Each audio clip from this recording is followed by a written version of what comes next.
রাখবেন, এই প্রজন্ম দালালের প্রজন্ম না, এই প্রজন্ম চাটুকারের প্রজন্ম না।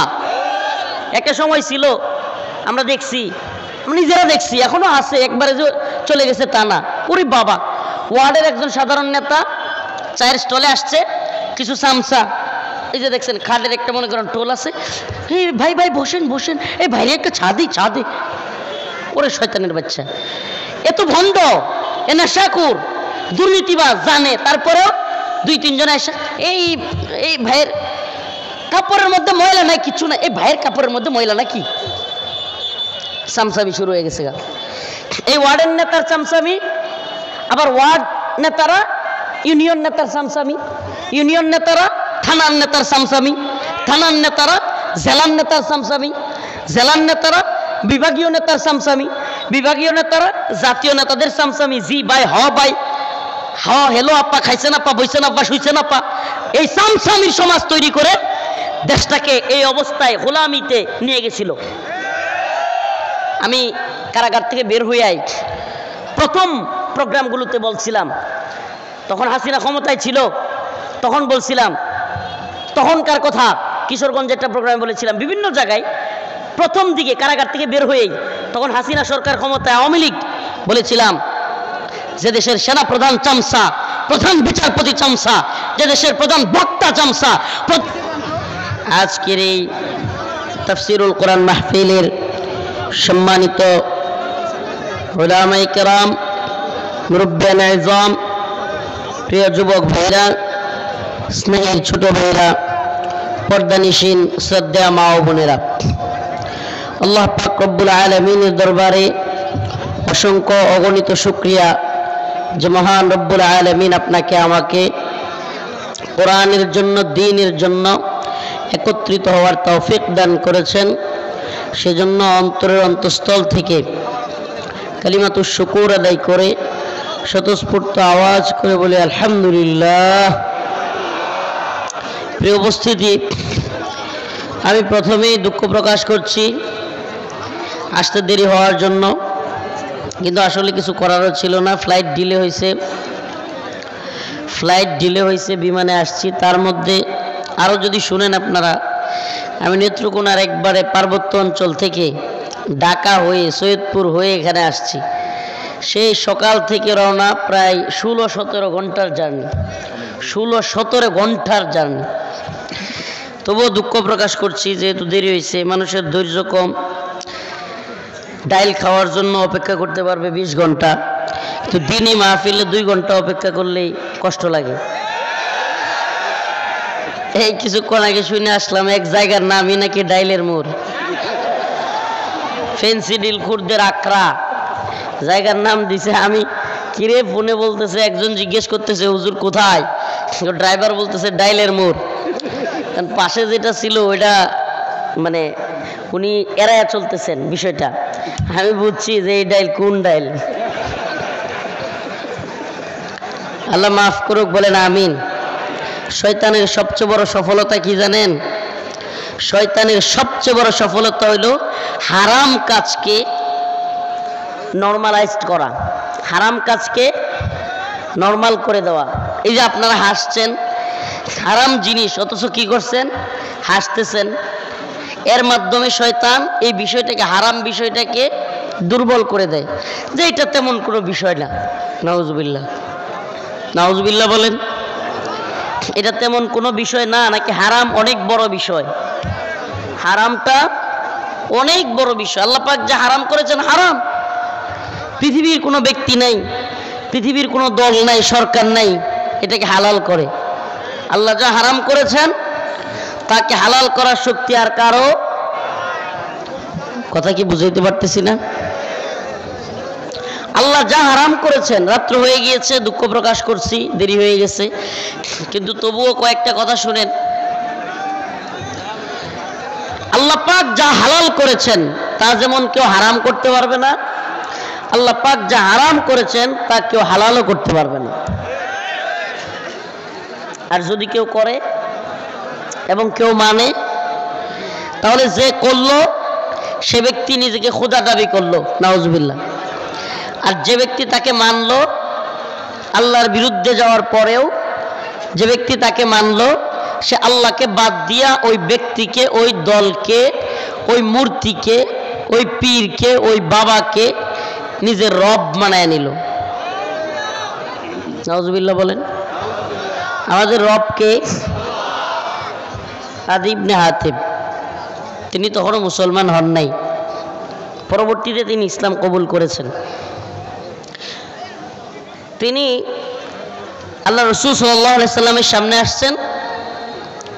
আয়েশা শুনলেন রাসূলুল্লাহ সাল্লাল্লাহু আলাইহি ওয়াসাল্লাম এই আয়াত তিলাওয়াত করতেছেন, ইত্তাখাযু আহবারাহুম ওয়া রুহবানাহুম আরবাবাম মিন দুনিল্লাহ,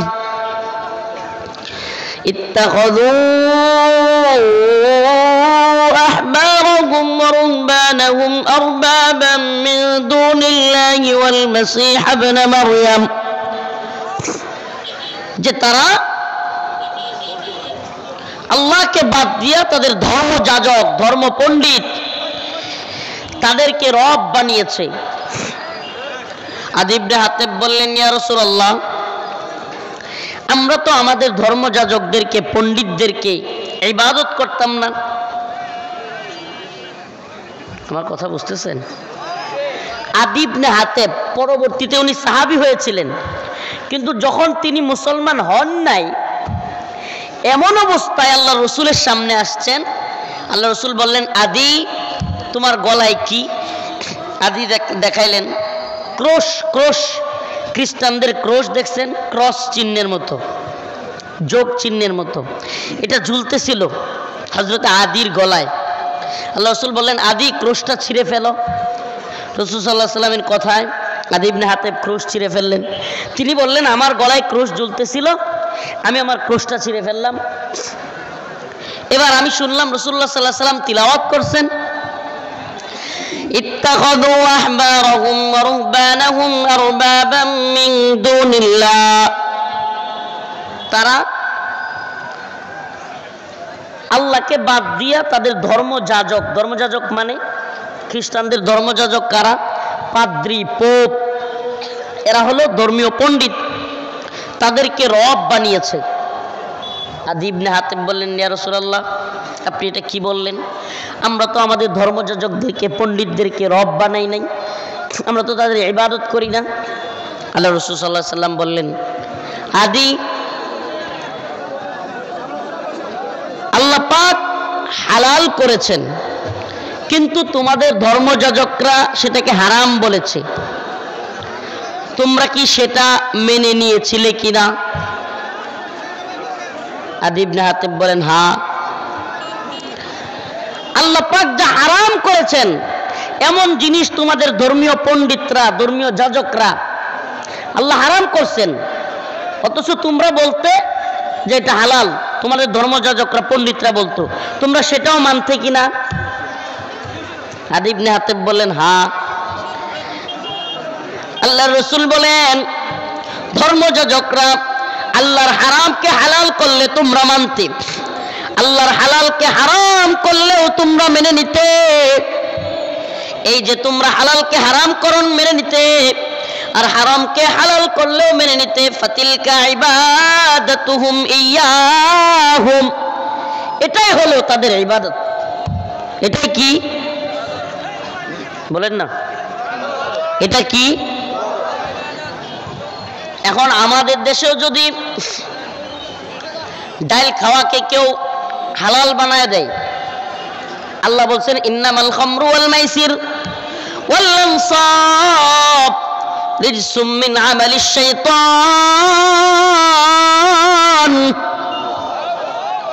মদ, জুয়া এগুলো হলো শয়তানের কাজ, এগুলো মুমিনের কাজ হতে পারে। এখন যদি কেউ বলে ডাল খাওয়া হালাল,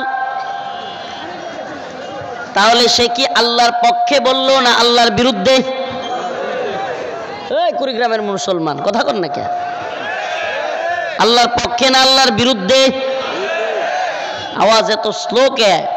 এত যুবক হাজার হাজার, আল্লাহর পক্ষে না আল্লাহর বিরুদ্ধে? আল্লাহ বলেছেন ডাল খাওয়া এ ডাল মানে ডাল না, ডাল না, ফেন্সিডিল খাওয়া, মদ খাওয়া হারাম কে বলেছেন? দেশের সরকার কয় হালাল। কি না বাংলাদেশে হালাল? এটা এই যে আপনাদের এলাকার নেতা বসে আছে জানে না বাংলাদেশের মধ্যে লাইসেন্স আছে? এটা শুধু হাসিনা সরকারের দোষ না। ইসলাম কি আসলে? ইসলামের বেসিক বিষয়টা কি, মৌলিক বিষয়টা কি? ইসলাম শুধুমাত্র কোনো দল বা ব্যক্তির বিরুদ্ধে বলে না, ইসলামের বিরুদ্ধে যারা বলে এমন প্রত্যেক দল, প্রত্যেক নেতা, প্রত্যেক নেত্রীর বিরুদ্ধে বলে। আমাদের কাজটা কি? আমরা কি শুধু একটা দলের বিরুদ্ধে ছিলাম? শুধু একটা নেতার নেত্রীর বিরুদ্ধে ছিলাম? আমরা ভারতের গোলামির বিরুদ্ধে ছিলাম। আমরা আওয়ামী লীগ কিংবা হাসিনা সরকারের বিরোধিতা করেছি কেন? আওয়ামী লীগ কিংবা হাসিনা সরকার বাংলাদেশে ভারতের গোলামির একটা রাষ্ট্র কায়েম করেছিল। ভারতের গোলামি, আমাদের সীমান্তের কাঁটাতারে ফেলানির লাশ, অসংখ্য ফেলানির লাশ ঝুলত। আমাদের বন্যার সময় পানি ছেড়ে দিয়ে মানুষকে মেরে ফেলা, আর যখন আমাদের পানি দরকার তিস্তার বাঁধ আটকে দিয়ে এই পুরো এই অঞ্চলের মানুষের জমির ফসল নষ্ট করে দেয়া। ফেলানি পাশের উপজেলায় নাগেশ্বরী। এই তো ছিল। এরপরে আমরা কি করতাম? আমরা বলতে আমাদের এই তথাকথিত চাটুকার নেত্রী আর তার দল আমরুপালি দিত, ইলিশ দিত, এরপরে বন্দর দিত, ট্রানজিট দিত, রেল লাইন দিত, সব দিয়া আর আমরা উপহার পাইতাম লাশ। কথা সত্য? উপহার পাইতাম। এরপরেও মুখ বেসকায়া বেসকায়া এই সামসার চাটুকার নেতারা, গোলামের দল, এই গোলামের বাচ্চারা কইতো আমাদের স্বামী স্ত্রীর সম্পর্ক। বলতো কি বলতো না? তো এই নির্লজ্জতা আমরা দীর্ঘদিন দেখেছি। প্রিয় ভাইরা আমার, বন্ধুগণ আমার, আমাকে বলেন নতুন করে কেউ যদি ভারতের গোলামি, ক্ষমতার মোহে, ক্ষমতার চিন্তা করে নতুন করে কেউ যদি ভারতের গোলামি করে, আমরা হাসিনার যেমন বিরোধিতা করছি তাদেরও বিরোধিতা করব না? করব কি করব না? কেন? কারণ ওই একটাই, কারণ ওই একটাই, আমরা ভারতের গোলামি মানব না। আমরা আল্লাহর গোলাম হইতে আসছি। এই মাথা কার সামনে নোয়াবো? একমাত্র আল্লাহর সামনে। আমরা কারাগারে যেতে পারি, জেলে যেতে পারি, রিমান্ডে দেওয়া হইতে পারে, ফাঁসি দেওয়া হইতে পারে, কিন্তু আমাদের মাথা গোলামি করবে একমাত্র কার? একটা জালেম শক্তি সব সময় চায় ঠাসের রাজত্ব তৈরি করতে, মানুষের মধ্যে ভয় ভীতি আতঙ্ক ছড়াইয়া দিতে। আলহামদুলিল্লাহ এই প্রজন্ম দেখাই দিছে, এই প্রজন্ম সামসামি আর চাটুকারিতার প্রজন্ম না। তো যে কথা বলতেছিলাম,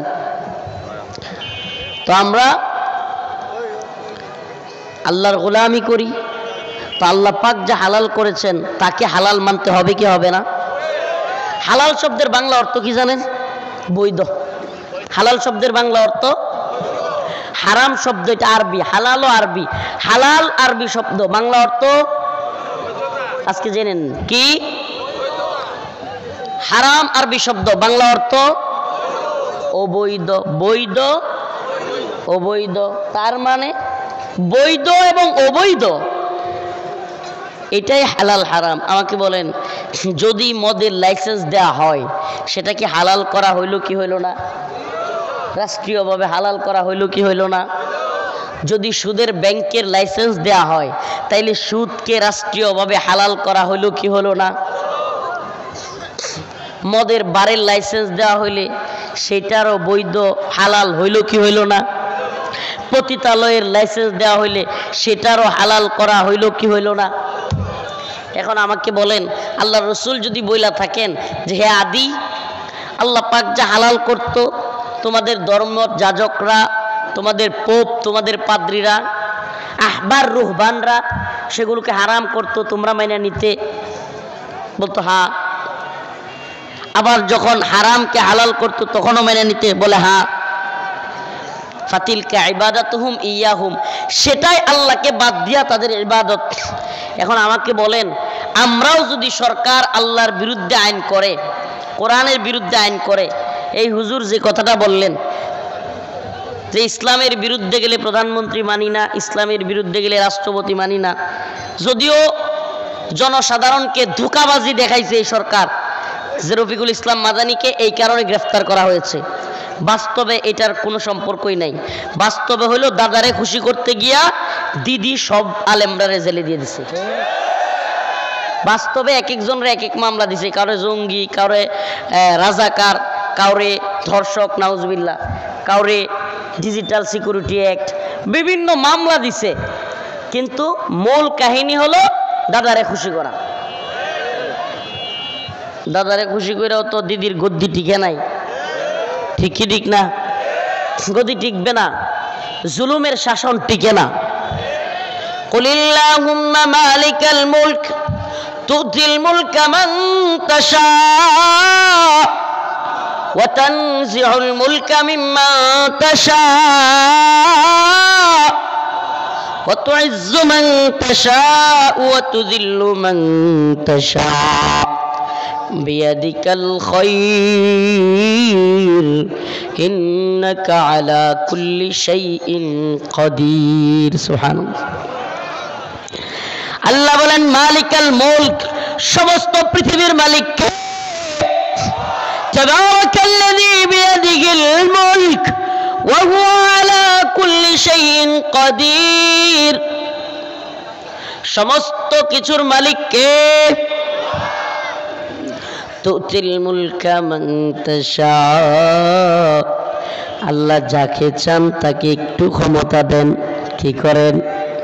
আল্লাহ যাকে চান তাকে ক্ষমতা দেন, পরীক্ষা করেন। ওয়া তানজিউল মুলকা মিম্মান তাশা, আবার যখন চান ক্ষমতা কেড়ে নিয়ে যান, রান্না করা খাবার রেখে পালায়া যাইতে বাধ্য হয়। আল্লাহ কোরআনের কথা এটা, ওয়া তানজিউল মুলকা মিম্মান তাশা, আবার যখন মনে চায় আল্লাহ ক্ষমতা কেড়ে নিয়ে যান, রান্না করা খাবারও খায়া যাইতে পারে। সুবহানাল্লাহ। এটা একমাত্র পারেন কে? তাইলে ইবাদত করলে কার করব? বলেন না কার? মুসলিম ইমানদার কোন জাতিকে, যেহেতু এলাকায় আসতে আসতে কথাটা মনে পড়লো, এই ব্যাপারেই নসিহত দেই। অসুস্থতা অনুযায়ী মলম দিতে হয়। রোগ এক জায়গায়, মলম আর এক জায়গায় দিলে জীবনেও রোগ সারবে না। কোন জাতিকে গোলামির জিঞ্জিরে আবদ্ধ করতে হলে সশস্ত্র হামলা করে সেই জাতিকে গোলাম বানানো যায় না। কোন জাতিকে গোলাম বানানোর জন্য যে দুইটা কাজ পৃথিবীর ইতিহাসে সমস্ত আধিপত্যবাদী শক্তি করেছে, এই দুইটা কাজের একটা হলো অশ্লীলতা আর একটা হলো মাদক আসক্তি। বলেন না, একটা অশ্লীলতা বেহায়াপনা আর একটা মাদক আসক্তি। মাদক আসক্ত সমাজ, মাদক আসক্ত রাষ্ট্র, অশ্লীল সমাজ, অশ্লীল রাষ্ট্র অন্য আরেকটা রাষ্ট্রের কিংবা অন্য আরেকটা জাতির গোলাম হইতে পারে, কিন্তু শিক্ষিত কোন সমাজ, বিপ্লবী কোন সমাজ কারো গোলাম হতে পারে না। এজন্য আমাদের ছাত্রদের মধ্যে, আমাদের যুব সমাজের মধ্যে নেশা, মাদক আর অশ্লীলতা ছড়াইয়া দেওয়ার প্ল্যান কারা করবে? যারা আমাদেরকে গোলাম বানাইতে চায়। আমার কথা কি বুঝতেছেন নাকি মাথার উপর দিয়ে যাইতেছে? যারা আমাদেরকে গোলাম বানাইতে চায় তারাই কি চাইবে? যে এদেশে মাদক দিয়া ভরে যাক। এই যে ডাইল আপনারা পান কোন দেশ থেকে? হাসারা কোয়েন কই থেকে? তো ওরা ডাইল কেন সাপ্লাই দেয়? যে ডাইল খায়া সব টাইল হয়ে থাক, আমরা বাংলাদেশ দখল করে নিয়ে যাই। বিনিয়ামিল মোল্লারা, রফিকুল ইসলাম মাদানীরা বিপ্লবী হবে না যদি নেশাগ্রস্ত হয়। কেমনে হবে? মাল খায় তো টাল হয়ে পড়ে থাকবে। ওর আবার দেশের চিন্তা কি? ওর আবার জাতির চিন্তা কি? ওর চিন্তা হইলো কখন ডাইলটা ডেলিভারি হইব আর হ্যাঁ খাইব। হ্যাঁ, সব কি ডাইলের বয়ান হইনে কষ্ট পাইতেছে নাকি? হ্যাঁ, উঠে গে তাইলে না রাত বেশি হয়েছে, ঘুম ধরছে? ঘুম তো আমারও ধরছে। আমি তো প্রায় 700-800 কিলোমিটার, 700-800 সবটা ঘোরা হিসাব করলে 700-800 কিলোমিটার, প্রায় 1000 কিলোমিটার বললেও ভুল হবে না। এত ঘুরে দুনিয়া ঘুরে আসলাম আপনাদের এখানে। আমার কষ্ট মেরুদণ্ড সহ ব্যথা করতেছে, মেরুদণ্ড সহ ব্যথা করতেছে। কয়টা গাড়ি পাল্টাইছি, বিমান, কত কিছু পাল্টাইছি, এরকম হিসাব নাই। 16-17 ঘন্টার জার্নি। তারপরেও কিছু কথা বলে যাই। সীমান্ত এলাকার মানুষ, কঠিন ষড়যন্ত্র হচ্ছে এই দেশটাকে নিয়ে। বিশেষ করে ক্ষমতালোভী কিছু গোষ্ঠী, কিছু দল, কিছু নেতা, ক্ষমতালোভী, যাদের দরকার ক্ষমতা। আওয়ামী লীগেরও যেমন ভারতের কাছে বিক্রি করে হইলেও দরকার ছিল ক্ষমতা, এখন নতুন কইরাও কিছু চাটুকার আর গোলাম, এরারও দরকার ক্ষমতা। প্রয়োজনে ভারতের গোলামি করবে, তবুও দরকার ক্ষমতা। এই ক্ষমতার মুহে আচ্ছন্ন হয়ে আমাদের যে যুবক, আমাদের যে তরুণ সিংহ শার্দুলরা সাহসিকতা দেখায়া, আমি যদি নাম নিয়েই ফেলি, এই বাংলাদেশের জামাতে ইসলামী বলেন, হেফাজতে ইসলাম বলেন, বিএনপি বলেন, ইসলামী আন্দোলন বলেন, যে কোনো দল বলেন, সবগুলো দলকে মারতে মারতে মারতে মারতে আওয়ামী লীগ কোণঠাসা করে নাই? বলেন না, করে নাই? সব দল মিলে আন্দোলন করে হাসিনাকে কিছু করা যায় নাই। দিন শেষে আমাদের এই যুব সমাজ, আমাদের এই তরুণ প্রজন্ম স্কুল কলেজে পড়াশোনা করে, ভার্সিটিতে পড়াশোনা করে, যাদের অনেকেই বিভিন্ন ধরনের বন্ধু বান্ধব নিয়ে আড্ডা মারা, কিংবা আল্লাহ মাফ করুক সিগারেট খাওয়া, ঘোরাঘুরি করা, এগুলোর বয়স এদের। এই 25, 26, 27 বছর বয়সের যুবকদের কাজ কি? বন্ধু বান্ধব নিয়ে আড্ডা মারবে, আল্লাহ মাফ করুক, কিংবা ঘুরবে, সিগারেট খাবে। এই যুবকগুলো কোনো দল দিয়ে কাজ হয় নাই। আমি অস্বীকার করছি না যে হেফাজতে ইসলাম, জামাতে ইসলামী, ইসলামী আন্দোলন, বিএনপি, এই সমস্ত দলগুলো হাসিনার বিরুদ্ধে আন্দোলন করেন, এটা অস্বীকার করার সুযোগ নাই। প্রত্যেকটা দল আন্দোলন করেছে, প্রত্যেকটা দল আহত হয়েছে, প্রত্যেকটা দলের কর্মীরা জেলে গিয়েছে, অস্বীকার করতেছি না। কিন্তু দিন শেষে সবচাইতে বড় রিস্কটা তো নিয়েছে এই তরুণ সমাজ। সবচাইতে বেশি রিস্ক, সবচাইতে বেশি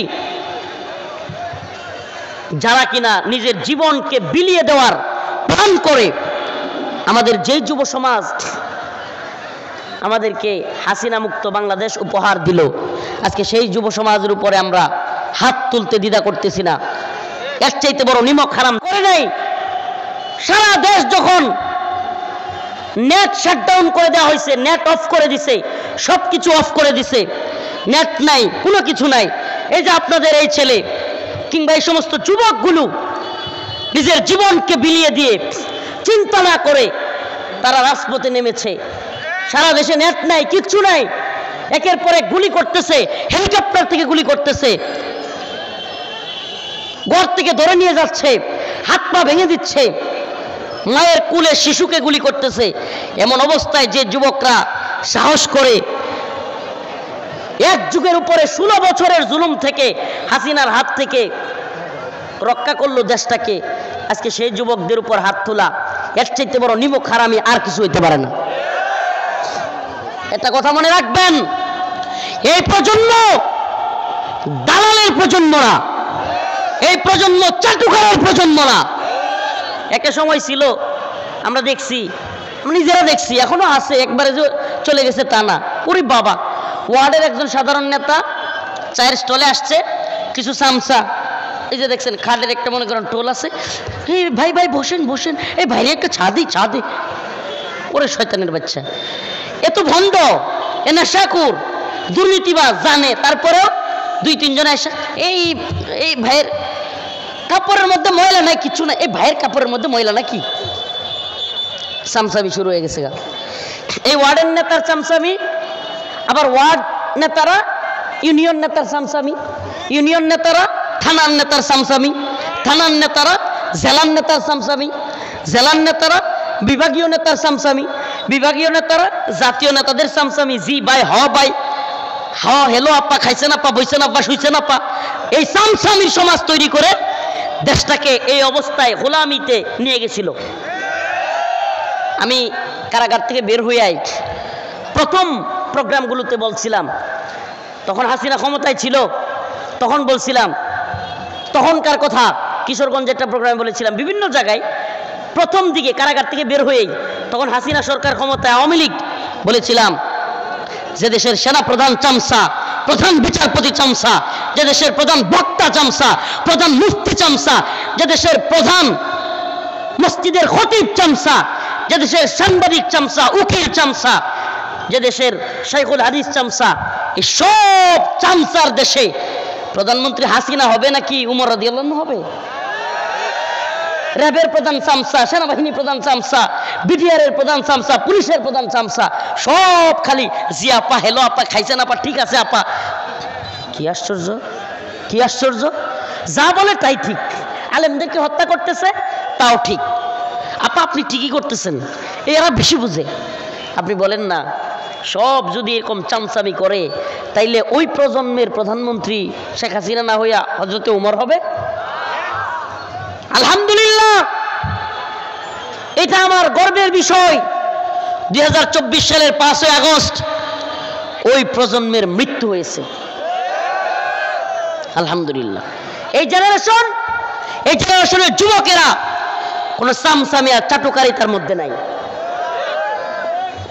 যদি কেউ নতুন করে ভারতের গোলামি করবার চায়, দেশটাকে ভারতের কাছে বিক্রি করবার চায়, ক্ষমতার জন্য জাতির বিরুদ্ধে অবস্থান নেয়, আমরা অবশ্যই তাদের বিরুদ্ধে অবস্থান নিব। প্রিয় মুসলমান, প্রিয় মুসলিম উম্মাহ, আমাকে বলেন, এই ছাত্র সমাজ যারা কিনা ভারতের সবচাইতে বড়, এই কথা ভালোভাবে বুঝেন, ভারতের সবচাইতে বড় স্বার্থের মধ্যে আঘাত করছে কারা? এই ছাত্র সমাজ। এখন এই ছাত্র সমাজের মধ্যে যদি ফাটল তৈরি করা যায়, মারামারি লাগাই দেওয়া যায়, এই ছাত্র সমাজের মধ্যে যদি ঐক্যের মধ্যে বিভেদ তৈরি করে দেওয়া যায়, সবচাইতে লাভ কার? ভারত এবং আওয়ামী লীগের। এটা বুঝেন আপনারা? এই দলাদলি, বিভিন্ন দলের মধ্যে ফাটল, যারা আওয়ামী লীগ এবং ভারতের বিরুদ্ধে আন্দোলন করেছে, এই সমস্ত দলগুলো, এগুলোর বিরুদ্ধে যদি ফাটল তৈরি করা যায়, ছাত্র সমাজের মধ্যে যদি মারামারি লাগাই দেওয়া যায়, বলা যাবে হাসিনাই ভালো ছিল। এই কথাটা তখন বলা যাবে, কি ছিল? হাসিনাই ভালো ছিল। এই কথাটা বলার প্রেক্ষাপট তৈরি করতে হবে না? তো ইন্ডিয়া এবং সূক্ষ্ম কৌশলে এই কাজটা করতেছে, যে বাংলাদেশে ছাত্র সমাজের মধ্যে ফাটল তৈরি করা, আলেম সমাজের মধ্যে ফাটল তৈরি করা, বাংলাদেশে যে সমস্ত দলগুলো আওয়ামী লীগ এবং হাসিনার বিরুদ্ধে আন্দোলন করেছে সেই সমস্ত দলগুলোর মধ্যে ফাটল তৈরি করা। আমি বলি, প্রিয় মুসলিম উম্মাহ, ভারতের আধিপত্যবাদী শক্তির বিরুদ্ধে ঐক্যবদ্ধ হতে হবে। মুসলমানদের মধ্যে দলাদলি, নেতা নিয়া, দল নিয়া, শায়েখ নিয়া, এগুলো নিয়ে দলাদলি করা যাবে? কলেজ নিয়ে, ভার্সিটি নিয়ে দলাদলি করা যাবে? প্রিয় ভাইরা আমার, বন্ধুগণ আমার, যে আয়াতগুলো পড়েছিলাম, মুসলমানদের সফলতা কোন পথে, আলোচনা শেষ করব, লম্বা সময় হয়ে গিয়েছে, ঘুমের ক্লান্তি আছে। قد أفلح المؤمنون الذين هم في صلاتهم خاشعون। আল্লাহ পাক বলেন, অবশ্যই মুমিনরা সফল। কারা সফল? মুমিনরা। কোন মুমিনরা সফল? الذين هم في صلاتهم خاشعون, সেই সমস্ত মুমিনরা সফল যারা খুশু খুজুর সাথে নামাজ পড়ে। কি পড়ে? যারা খুশু খুজুর সাথে নামাজ পড়ে। আমরা মদ ছেড়ে দিব তো ইনশাআল্লাহ? নেশা ছেড়ে দিব তো ইনশাআল্লাহ? ভারতের বিরুদ্ধে ঐক্যবদ্ধ হব তো ইনশাআল্লাহ? খুশু খুজুর সাথে নামাজ পড়ব তো ইনশাআল্লাহ? আল্লাহ পাক আমাদেরকে নামাজি বানাক, বলেন আমিন। আল্লাহ পাক আমাদেরকে নেশা মুক্ত হওয়ার তৌফিক দান করুক, বলেন আমিন। আল্লাহ পাক হিন্দুত্ববাদী শক্তির বিরুদ্ধে আমাদেরকে, এই যুব সমাজকে ঐক্যবদ্ধ হওয়ার তৌফিক দান করুক, বলেন আমিন। নাসরুম মিনাল্লাহ ওয়া ফাতহুন করিব ওয়া বাশশিরিল মুমিনিন। আসসালামু আলাইকুম ওয়া রাহমাতুল্লাহি ওয়া বারাকাতুহু। আলহামদুলিল্লাহি রাব্বিল আলামিন